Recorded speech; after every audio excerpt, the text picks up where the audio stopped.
This is the Betfred Boxing Show with myself, Don McGuinness and Anthony Crolla. And as ever, Anthony, we're going to have a look back to what we've just seen. We're going to preview what's coming up as well. There's another matchroom card rolling into Manchester. But we've got to start in Texas because it's the big talking point, of course, Billy Joe Canelo, and Canelo doing what Canelo does. He ending the fight at the end of the 8th. Billy Joe in no fit state to continue. And let's just kind of get straight to the point here. The Q word has been mentioned. It's been thrown around an awful lot about Billy Joe, that eye damage. I personally don't understand a word of it because it's crazy. What do people want? What do people want? I mean, surely there's no way he could continue. No way. Listen, Mark Tibbs made a very important decision, a brilliant decision. He made a decision if Billy Joe Saunders continues to fight, he saved his career probably. And not just that sort of life. His eyesight. Yes, long-term damage, because we've seen now four different fractures in the eye socket, and it was a terrible injury. I mean, the shot that landed, it was a beautiful shot. It was a brilliant shot that Canelo landed, and I think what's happened is Billy Joe. There's very few fighters want a way out, but I think it's just because things that had been said before. From Billy Joe, but there was no way. You know, he's a proud fighting man. Like I said, fantastic decision by Mark Tibbs, because if Mark wouldn't have made that decision, Billy Joe would have gone out for that next round. He wouldn't have stayed on his stool for sure, and that's when it could have been the long-term damage, and it certainly would have ended his career.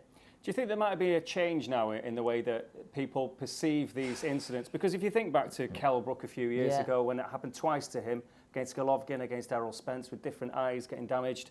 And again, when you look back now, you think just how well he did to come back from those injuries and fight again. And then Daniel Dubois recently, and now Billy Joe, all orbital injuries. You know, there just can be absolutely no debate about this. If you get damaged in a fight, then stop, surely. Yes, totally. It's listen, the fighters, you're known as warriors. It depends, you'll fight through the injuries. I think the people would say the difference with, and I think the Dubois decision was going to be a brilliant decision by himself down the line. However, like I say, Billy Joe's was different. His was made by his corner. But I just feel like if there's long-term damage that's going to possibly end your career, we shouldn't be talking about it. It's different. There's a difference, isn't there, to a bad court or anything like that. They get checked medically. And no, there's no damage. Then you can be asked, questions can be asked, but not when the facts are there, from the doctors. And when you look at that fight as well, I mean, how would you scored it to that point? I had Canelo just up by a few. Listen, close fight. I thought Billy Joe had great success. In the middle rounds, I'm sure it was as well. He was looking really well. I'll be honest, it was going to, obviously, with the punch, but I did see Canelo then get into Billy Joe, but I said it before, I knew Billy Joe would have success. Stylistically, he was more suited to have success than a lot of the previous Canelo opponents, but he's a very, very talented fighter. Brilliant fighter he is, and he's certainly done himself no shame at all, but you just wonder now Canelo he's on some roll. He's on an unbelievable run of form. And I believe the only person who can beat him, or what I do think beats him, is just keep continuing to chase greatness. He goes up to light heavyweight. I've seen how tiny he is. He's beat big men before, I know. I think that will be the only way he gets beat. I don't see anyone in the from super middleweight division beating him. The idea now, it would seem, would be to just become undisputed. Of course. Terms of with Caleb Plant, get that final belt, which no one would consider that to be much of a problem for him. No, and let's it's face it, as you say, because it's Plant, very hard to see an argument for anyone. Caleb Plant's a fantastic fighter, and again, I expect him to have success. The speed, the counter punching, I expect him to have some success, but I just don't see how he keeps it up for 12 rounds to beat Canelo. I really don't. There's a few people questioning the scorecards. Was it too hard for Canelo? Possibly, like say, I had it close. I did have him winning though, just. Caleb Plant is a fantastic fighter, but you'd make him an absolute huge underdog to be the man who dethrones Canelo. Yeah, I mean, it's not just Canelo defensively. When you do land one on him, it takes a great shot. Like a green flag. You probably heard me say that here plenty of times. People go on about strength, power, movement. His defence is his strongest asset. His defence is unbelievable. Well, also on the card, Kieran Conway in there against Sissoko. He did well, but it wasn't his night, ultimately. Yeah, just, fell short and knocked down. And I think Kieran will be made up with I don't mean with the loss, because that's not the case, but he'll be made up with the whole experience. Him and his team, he can come back He's definitely got a future, you know, in big domestic fights. And listen, he's young, he can go again for sure. But Kieran's someone who I've always rated highly. I've seen him early on in the gym in his career, and he can certainly fight. You know, nice box fighter, and he can come again.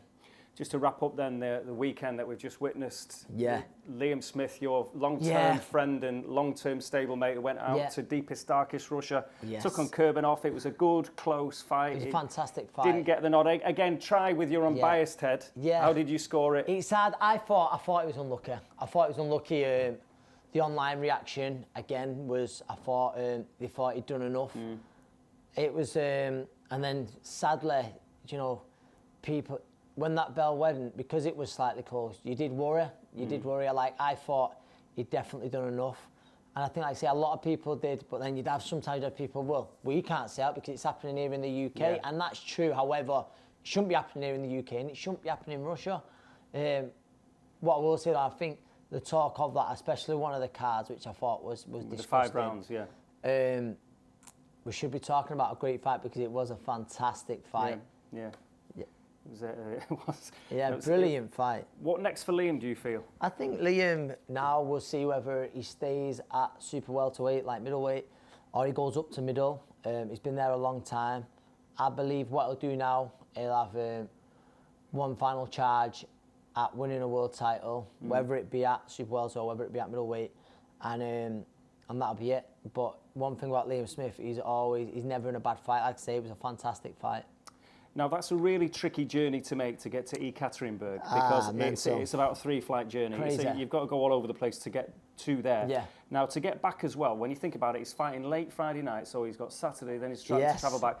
He played Sunday League football on Merseyside for his team. Absolutely, balmy. Yeah, on that's Sunday, some dedication. He's literally got off the plane, put his kit on and gone and played. The next time someone's gone out Saturday night and they let the Sunday team down, the Sunday league team down because they're hungover, tell them the Liam Smith story. He's done 12 rounds with a tough Russian. An absolute war it was. And all the travel and everything else. Well, he's a sandwich, surely, Liam. He's balmy. Yeah. He's balmy, but it's some commitment, that. That's fantastic. Well, of course, as we mentioned before, it is another fight week in Manchester again. Just a couple of weeks ago, we had Parker Chisora and Katie Taylor against Natasha Jonas, which stole the show. This week, Joshua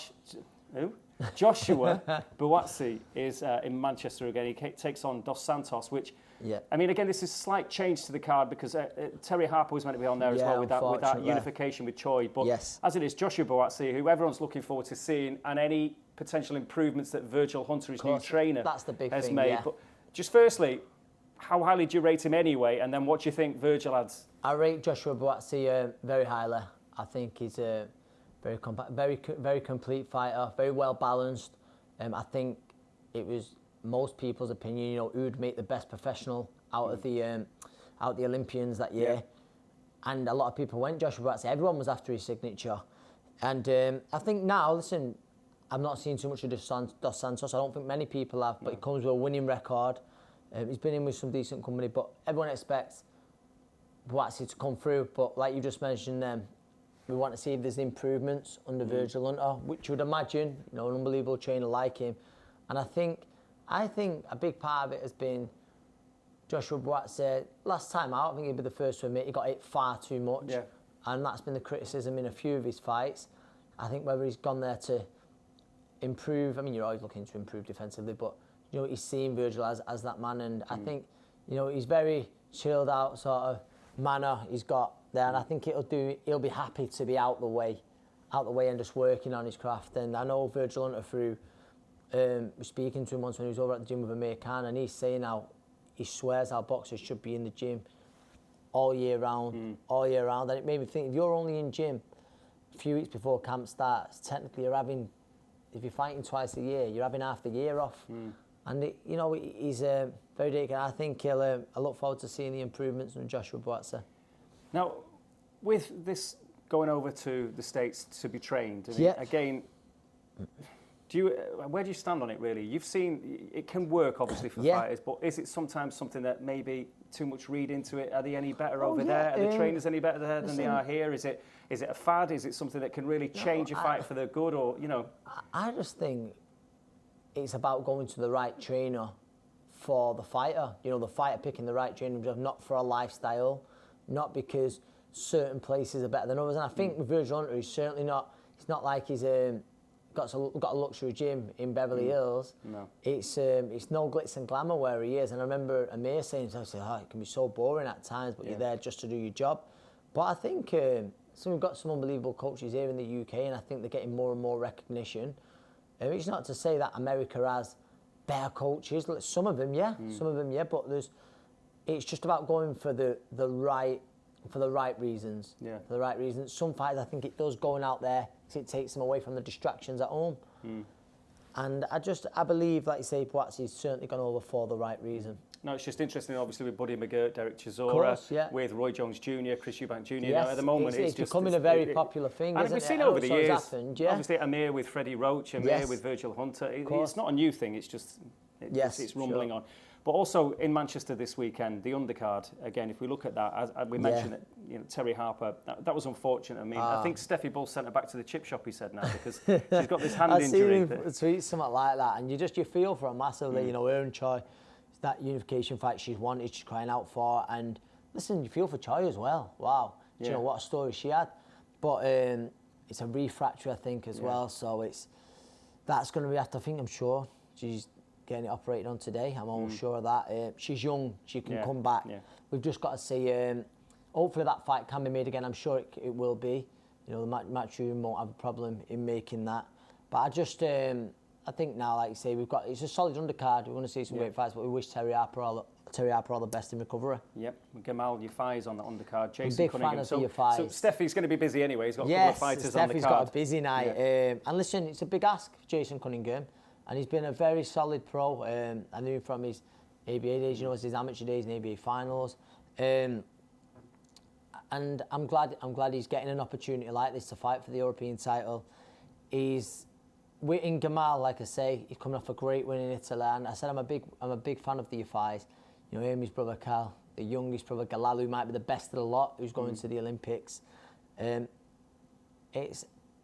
I think, like you say now, the European title, I'm sure I'm going to mention it again, it's a great title to let you push on then for a world title. A few defences of this, Gamal, and he comes through them successfully, obviously. Then there's a world title fight not too far away. Yeah. Also a fella that your path has crossed with him many times, Tommy McCarthy, who's had his bumps, again, defeat to Richard Riakporhe, but now he's got this title fight again against Zhou. There's an opportunity for him to come back to, as he calls it, his second home, Manchester, where he trained here in Moss Side Champs Camp. He did. So it's an opportunity for him to, again, keep getting things going the right way. He did, and I'm really happy for Tommy McCarthy. Everyone who's met him, lovely guy. And I remember him coming over to help his old gym mate out, Sam Hyde, when he was with us. And at that time, it was like he was a little bit lost. What am I going to do with myself? I'm not going to continue boxing. It's hard. And it looked that way, and he's just had a massive U-turn, and I think credit's obviously got to go to the Dunlops, who took over managing him, and they've got him opportunities, but he took them as well. So, well done to Tommy McCarthy, and may it roll on. And I said it there. I know there's another European title fight on, but you win that European championship, gets you a good ranking. There's chances of getting picked as a voluntary. That can always happen, but. No, he's always got good skills, very talented, and I think, like you say, we're just starting to see the best of him now. Yeah, the other European title, Lerone Richards. Yeah. Against, again, a wily old Italian. Yeah, big Lerone Richards fan as well. I remember he's come down a few times sparring with Callum Smith, southpaw, very cute, good shot picker. And, he's in with an experienced opponent, very experienced opponent. And again, like I said, I know he wanted to move away from the domestic scene because there was always talk of him and Willie Hutchinson. But a good solid win Saturday night.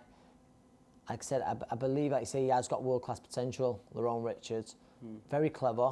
He's got the win now, obviously, with Lennox Clark, which now looks better than ever after, the great win he's just had. Yeah. But Lerone Richards, I'm looking forward to watching him. A lot of people say one for the purists, but he's got lovely skills. And another fellow that's got lovely skills, he's also can bang a bit. He seems like the all-round package, really. I think Dalton Smith. A step up, he's got an English title fight against Lee Appleyard. Now, this is really intriguing because Lee Appleyard, he comes with ambition, without certainly. a doubt, and Dalton, it's a great step up. He's had seven fights. This is his 8th fight. They know each other very well. It is, they know each other very well. As I said, I don't mean bad blood whatsoever, but there's a little, because I know there's plenty of respect between Steffi and Grant Smith. Grant Smith, by the way, shout him out, he's absolutely flying at the minute. Yeah. But, you know, local-ish, and, you know, a bit of a Yorkshire derby happening in Manchester. But Dalton Smith, for me, I see him as one of the very best prospects we've got in Great Britain. I rate him very highly.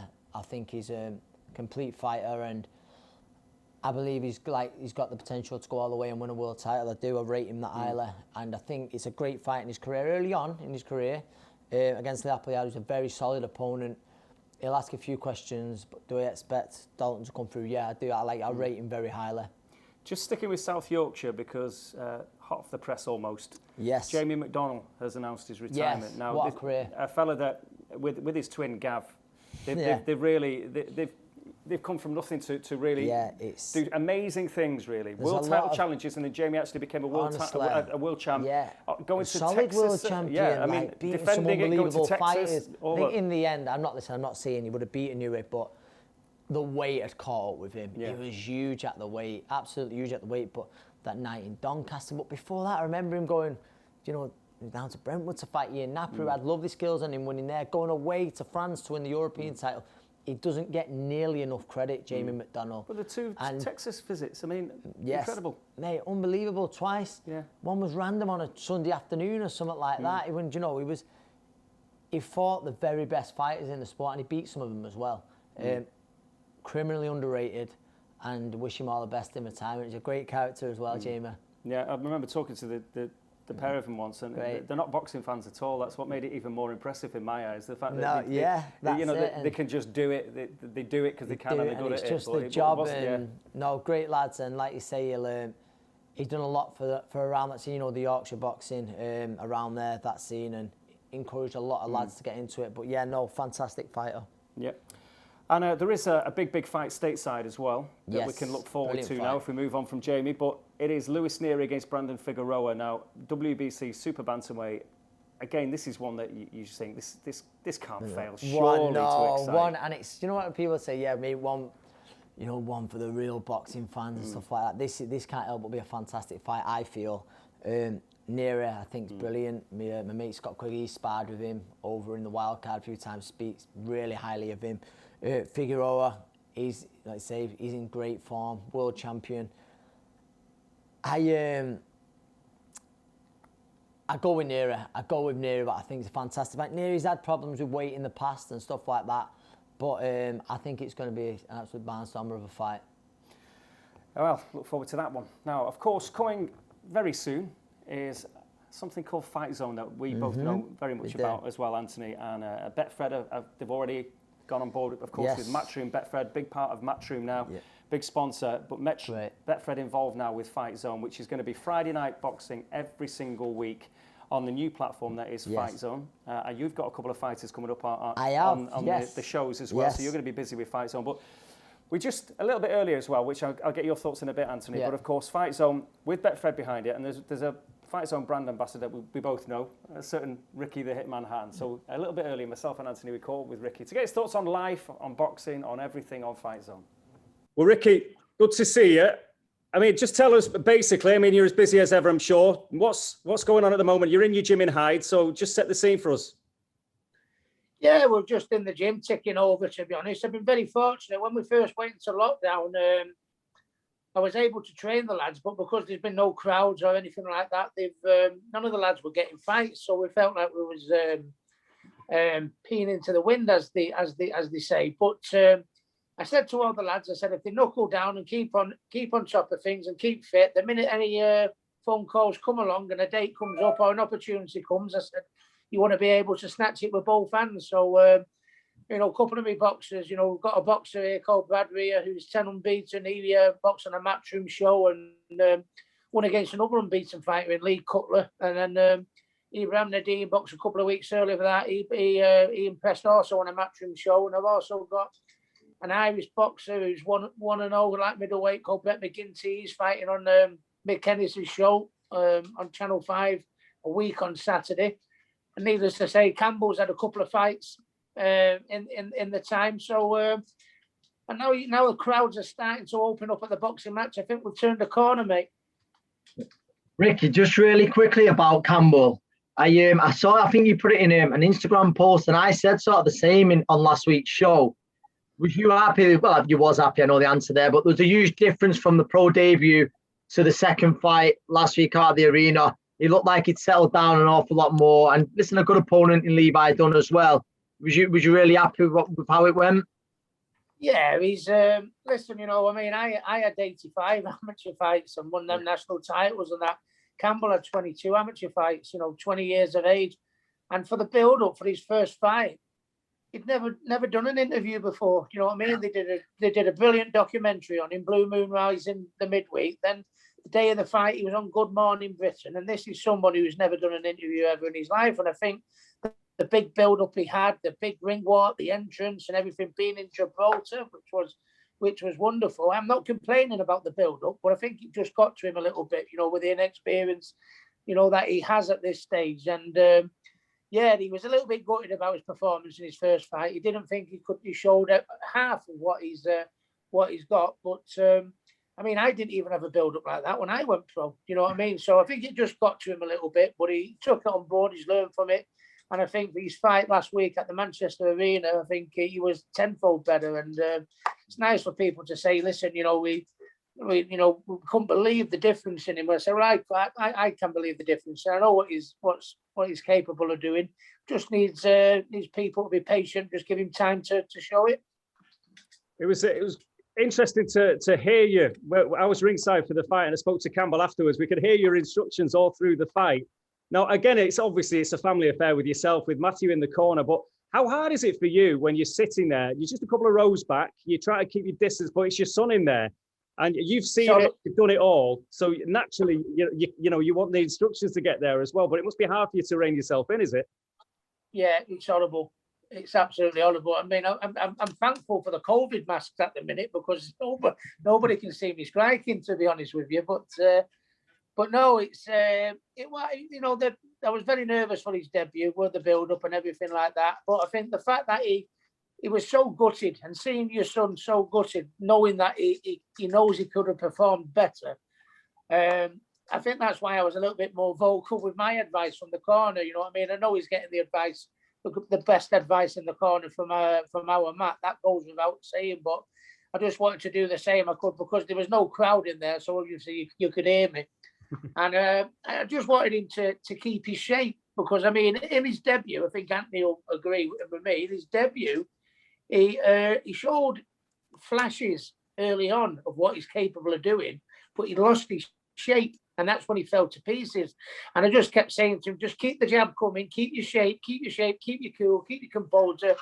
And that's what he did. So, and he said after the fight, he said, yeah, I could hear you from ringside. So, he's getting the advice from Matthew in the corner. He got the advice from Foghorn, 20 rows back. But no, I think I wanted him because his debut, and I wouldn't say it was disappointing, but because Campbell felt he underachieved a little bit in his debut, I think we were all on edge a little bit. And I think that's why I was a little bit more vocal from ringside than what I would normally be, because I know how much it upset him that he didn't perform in his debut, yeah.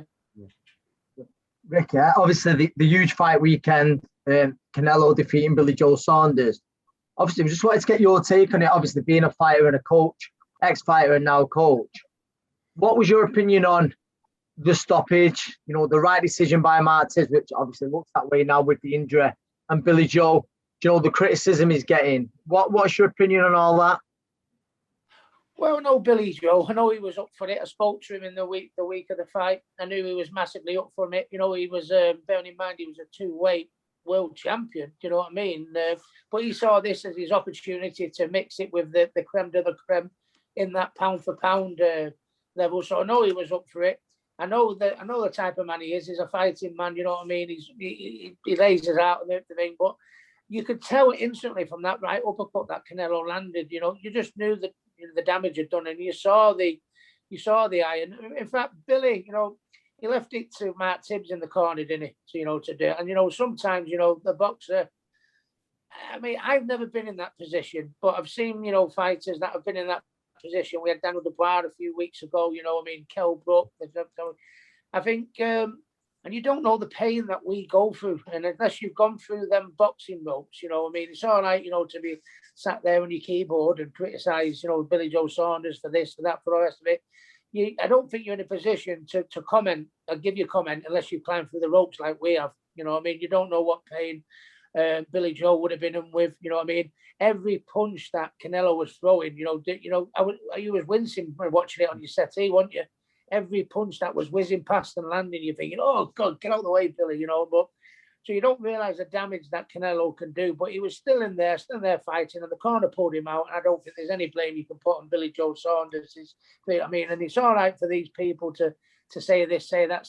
Unless you climb through the ropes, as far as I'm concerned, keep your opinion to yourself. Ricky, a fella that's in the corner with Billy Joe in terms of he was there supporting him is Tyson Fury. You know him well. You've worked with him. You were there, obviously, the Wilder fight first time around. How happy are you now that one looks like it's done? The Anthony Joshua fight, it's going to be in Saudi as well. Yeah, well, I think, when you look at, we've had some wonderful fights, haven't we? British boxing matches, world title fights in Britain. But I think this has got to be the biggest boxing match in British boxing history, to be honest. To have two heavyweights when it was only a few years ago, we didn't even know who a British heavyweight was, wasn't it? But now we've got the two fighters. AJ, who was looking so formidable, come back, won his titles back, and his last two performances been looking even better. He's reminded us what a good thinker he is. We know AJ for his knockout and his power and everything like that, but he reminded us where that Olympic gold medal come from in his last two fights, thinking about everything, wasn't it? So I still think Tyson, I give him the edge over AJ, but I think, speaking from a British boxing fan, I think it's a must at this fight. If this fight didn't happen, I think it would have been a tragedy for our sport. We've got the two main heavyweights in the division, Tyson Fury undefeated, AJ, got all the belts there. It's an absolutely massive fight. It's a shame it's not in England at Wembley in front of a home crowd. I think we'd all agree that for a fight of this stature for British boxing, we'd like it in England, in front of an 80,000 crowd at Wembley. But unfortunately, it isn't. But I think the main thing is, it's going to happen because for so long they've talked about this fight, haven't they? Yeah, it's going to happen, and it hasn't.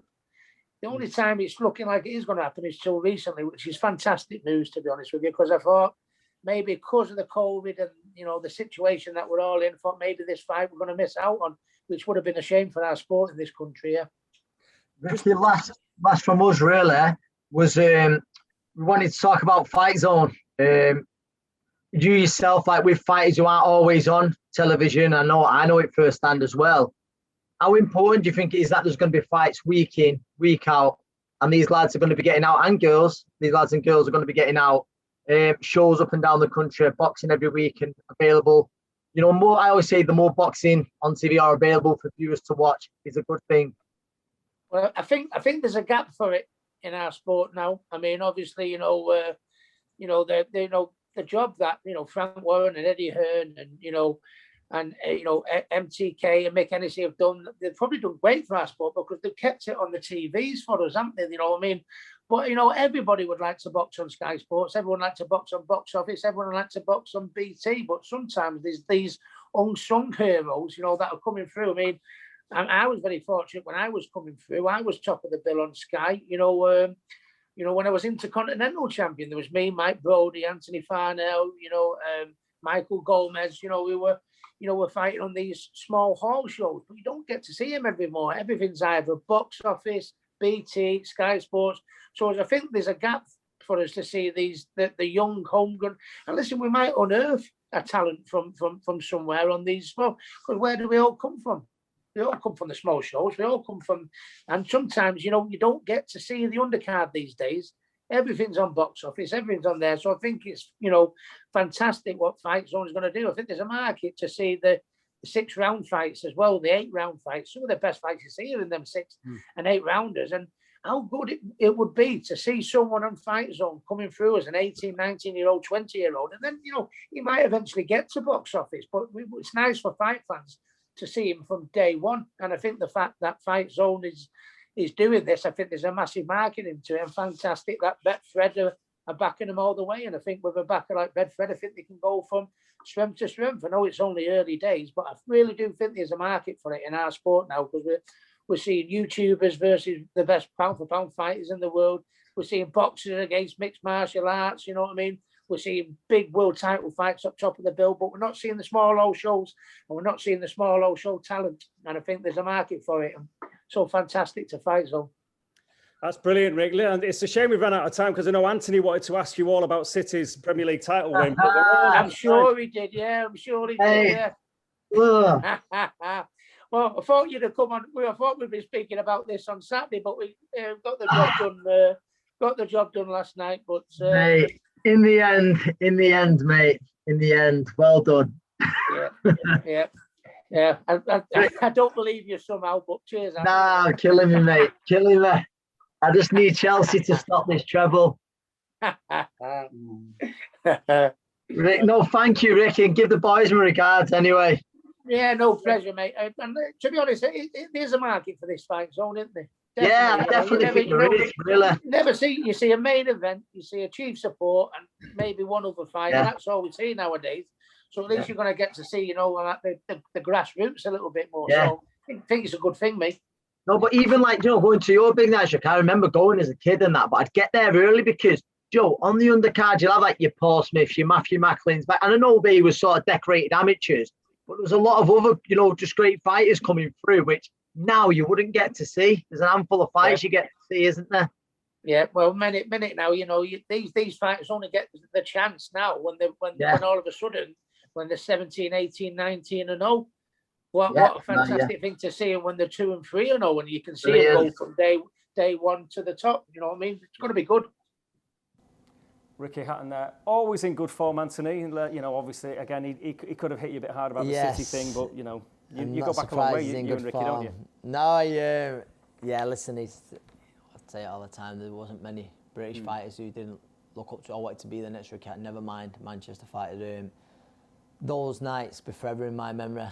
Those special nights at the arena. And you worked with him as well later on when you were fighting. I did, yeah. Promoted. Yeah, he was. He was great with us. And no, Ricky, like you say, and if you can see, he's a real boxing man as well. Like supporting this new this app, the Fight Zone app, and it's so important. I think for fighters on the small hall shows to get that exposure, and it's another way to get it. And I think especially like in climate today, boxing's been hit hard, so I think it's a great idea, and Betfred getting behind it, absolutely fantastic, and I look forward to it. And like you said, we've seen world champions who've come from the small hall, but we didn't get to see much of those early nights. Now we're going to get to see them.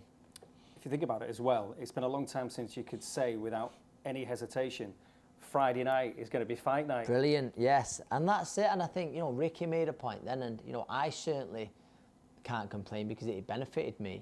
But I think it was brilliant when we used to see, a domestic scrap at, a smaller venue, great atmosphere. I think everything almost become about arena shows. And I think there's a lot of great undercard fights that get missed. Like I said, I was there on Ricky's, which you mentioned then, on Ricky's big night. There'd be some great tear-ups in 6 and 8 rounders, which didn't make TV. So you'd only, if you got to see it there. Whereas now, I think we're going to see a lot of great domestic tear-ups now and get the coverage that they should do.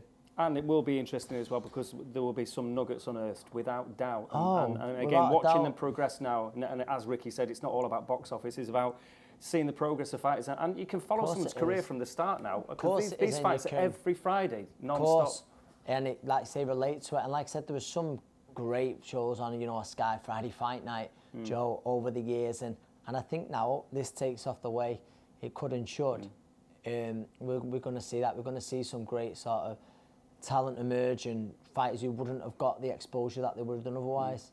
We always end this show with me asking you pretty much what's going on with you in the gym and everything else. So firstly, now, because you do have fighters scheduled to fight on these Fight Zone cards, so what's going on with that? James Moorcroft's meant to be out next week? He's meant to be out next week, and he was meant to be top of the bill for the first one. And Joe, that's fell through with the opponent, but we're hoping to get him on just on the undercard, just to get him back out. So a training camp, expenses, everyone who bought tickets, hotel rooms to make a night of it doesn't go to complete waste. I've got a fighter out in a few weeks, Jake James. He's on one of the Fight Zone cards in Sheffield, and yeah, I'm waiting on Rhiannon. Keeps it, but a date hopefully very soon on a big card. She's looking fantastic. And that's it then. My other fighter, Alex, he's waiting on news as well. But yeah, no, obviously, you always mention, the fighters at Joe's. I know Paul Butler, Jose Burton, they've got it. They're just waiting on it getting confirmed in June in both Eliminators World title and British title Eliminators. And Callum Thompson is someone to look out for. He'll have news very soon.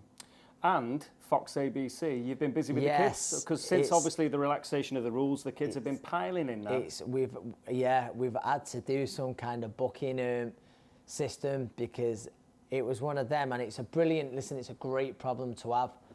But for one of the classes, I think half the estate turned up to one of the classes of that. And obviously, listen, we can only have a certain amount of numbers, and with COVID restrictions and stuff, so it's unfortunate. I mean, but listen, that aside, you couldn't possibly invite everyone in. But so we're getting a bit of a system now, a bit of order. And I was there last night with him, and again, there's going to be a few rough diamonds there, come from the estate, and they come from all over, but especially off there, and tough, rough and ready kids. And it's great to see him back in a busy gym. It's fantastic. Fantastic, great stuff. Well, of course, we look forward to the Matchroom show this weekend. Joshua Boatsi back in action over here as well. The new look, Joshua Boatsi. Look forward to seeing how he looks. But that's it from the Betfred Boxing Show, from myself and from Anthony. Thank you very much.